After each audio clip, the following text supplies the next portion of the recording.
سے جناب جو فوٹیج آ رہی ہے بڑی ہی خوفناک قسم کی فوٹیج ہے، اور یہ دکھانا آپ کو اس لیے ضروری ہے کیونکہ ہمارے یہاں پہ اکثر نا سیاستدان جو ہے وہ یہ کہہ دیتے ہیں جناب انقلاب آئے گا اور یہ سب کچھ ہوگا، ریولوشن آئے گا، لیکن انقلاب اور ریولوشنز جب آتے ہیں ملکوں کے اندر تو اس کے بعد کی کیا صورتحال ہوتی ہے اس کے بارے میں آپ کو پتہ ہونا چاہیے، پوری سٹوری پتہ ہونی چاہیے. ٹھیک ہے، لوگ سیاستدانوں سے تنگ بھی آتے ہیں، نظام سے تنگ آتے ہیں، نظام کی تبدیلی کی بات کرتے ہیں، لیکن اس کے بعد جو کچھ ہوتا ہے وہ بھی آپ ذرا ساتھ ساتھ اسکرین کے اوپر دیکھیں تاکہ آپ کو پتہ لگے کہ اس کے بعد کے اثرات کیا ہوتے ہیں. ملک کے اندر پورا ایک نظام جو ہے جب ہلتا ہے تو اس کا سٹرکچر کس طرح ڈسٹروائے کیا جاتا ہے. یہ میں چند فوٹیجز آپ کو دکھا رہا ہوں اب تک کی اطلاعات کے مطابق جو وہاں پہ لوگوں کی جو پراپرٹیز کا نقصان ہوا ہے،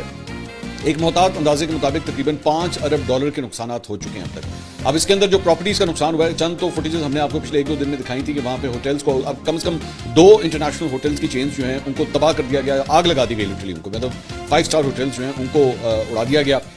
اس کے ساتھ ساتھ اب تک کی اطلاعات کے مطابق مختلف جیلوں سے تقریباً 13,500 قیدی جو ہے وہ فرار ہو چکے ہیں. اب وہ جو قیدی ہیں اس میں ذہن میں رکھیے گا اس کے اندر ہر قسم کا مطلب جواری بھی ہوگا، شرابی بھی ہوگا، قاتل بھی ہوگا، چور بھی ہوگا، ڈکیت بھی ہوگا، ہر قسم کے لوگ جو ہیں اس میں شامل ہوں گے. تو یہ 13,500 جو ہیں یہ کوئی فرشتے نہیں تھے، یہ مجرم تھے یا ملزم تھے جو مختلف جیلوں کے اندر قید تھے، اور وہ اسی انقلاب کے اندر جو ہے وہ فرار ہونے میں کامیاب ہو گئے.